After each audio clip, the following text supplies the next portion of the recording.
School की छुट्टी होने में सिर्फ आधा घंटा बचा है।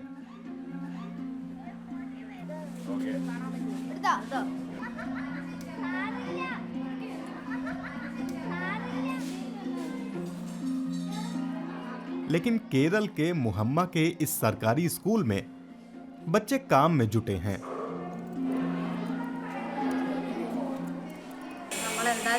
आपको पता है हम क्या करने वाले हैं? हम एक झोला बनाएंगे, उसी में चावल खरीद कर लाएंगे। अपनी माँ से कहना कि कोई प्लास्टिक बैग ना खरीदे। उन्हें बताना कि पुराने कपड़ों से ऐसे झोले बनाएं। हमें अपना पर्यावरण बचाना है ना? ये गणित या इतिहास का कोई पाठ नहीं है, ना ही विद्या अनुसूदन उनकी टीचर हैं। वो बच्चों को ये सिखाने आई हैं कि पुराने कपड़ों का इस्तेमाल करके उनसे नई चीजें कैसे बनाएं।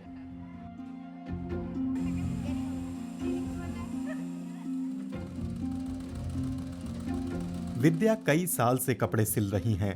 2016 में उनकी पंचायत और पर्यावरण NGO Ashoka trust in ecology and environment यानी अन्नी ने उनसे संपर्क किया था और उन्हें ट्रेनिंग दी। उसके बाद उन्होंने घरों, स्कूलों और कॉलेजों में जमा किए हुए पुराने कपड़ों से झोले, तकिया के कवर, सैनिटरी पैड बनाने शुरू कर दिए। उनके साथ महिलाओं की एक छोटी सी टीम है जिसने अब तक 2600 किलो पुराने कपड़ों से 6000 झोले बनाए हैं। उन्हें फायदा भी बहुत हुआ है। हमारी जिंदगियों में बहुत बदलाव आ गया है।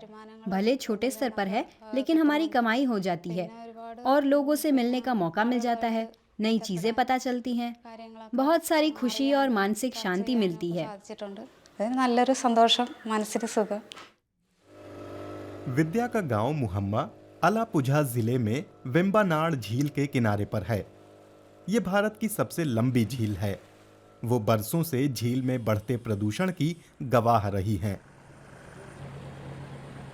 विद्या झील में पुराने कपड़ों को फेंकने के खिलाफ एक अभियान का भी हिस्सा हैं। प्लास्टिक की थैलियों का विकल्प तैयार करने से उन्हें एक मकसद मिला है। मेरे पति झील में काम करते हैं। वो क्लैम जमा करते हैं। जब वो लौट कर आते हैं तो हम उनमें बहुत सारा प्लास्टिक देखते हैं। उनकी हर ढेरी में 2 से 3 प्लास्टिक की चीजें फंसी मिलती हैं। बोतलें और प्लास्टिक की थैलियां हमेशा रहती हैं। लोग झील में प्लास्टिक और कचरा फेंक देते हैं। कोई रोकने वाला नहीं है। ये एक रामसर ठिकाना भी है। मतलब यूनेस्को ने इसे अंतर्राष्ट्रीय महत्व के वेटलैंड के तौर पर चिन्हित किया है। लेकिन 16 लाख लोगों की जीवन रेखा ये झील दुनिया के सबसे प्रदूषित जलाशयों में से एक है। हाल के अध्ययन ने झील में बड़ी मात्रा में प्लास्टिक और माइक्रो प्लास्टिक पाया था। कपड़े और कांच भी प्रदूषण फैलाते हैं। पास में ही धान के खेतों में इस्तेमाल होने वाले कीटनाशक भी बहने के बाद झील में ही पहुंच रहे हैं।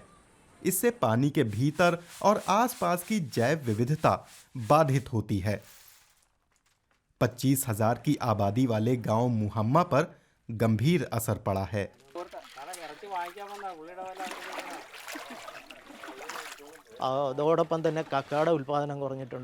क्लैम का उत्पादन कम हो गया है।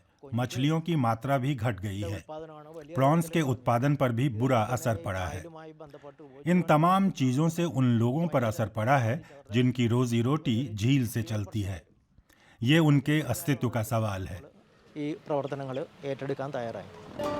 हालात खराब थे तो बेंगलौर स्थित अन्नी संगठन की अलापुझा शाखा ने 2016 में पंचायत को एक आइडिया दिया। मुहम्मा को एक आदर्श वेटलैंड गांव बना दिया जाए। इस प्रोजेक्ट के तहत बड़े पैमाने पर कई पहल शुरू की गईं, जिनमें अपसाइक्लिंग उद्यम भी शामिल था। हमारा सारा काम अधिकतम सामुदायिक भागीदारी से चलता है। हम लोग समावेशी प्रबंधन में यकीन रखते हैं। इस प्रोजेक्ट के लिए भी हमने स्थानीय पंचायत की भागीदारी सुनिश्चित की थी। इसके अलावा स्वास्थ्य विभाग और इलाके के दूसरे सामुदायिक संगठन भी शामिल थे। शायद इस भागीदारी की बदौलत असर बड़ा जबरदस्त रहा है। एक अभियान तो बहुत ही कामयाब रहा, जिसकी बदौलत मुहम्मा देश का पहला सिंथेटिक सैनिटरी पैड मुक्त गांव बन गया। प्लास्टिक वाले पैड झील में प्रदूषण का प्रमुख स्रोत थे। सर्वे के मुताबिक मुहम्मा में 7,000 महिलाएं एक महीने में 1 लाख सैनिटरी पैड तक इस्तेमाल करती हैं। जब सस्ती दरों में मिलने लगे तो बिंदु कपड़े से बने पैड और मेंस्ट्रुअल कप इस्तेमाल करने लगीं। जब हमने पहली बार कप देखे तो हम डर गए थे। अब हम इस्तेमाल करने लगे हैं तो उनके बिना नहीं रह पाते।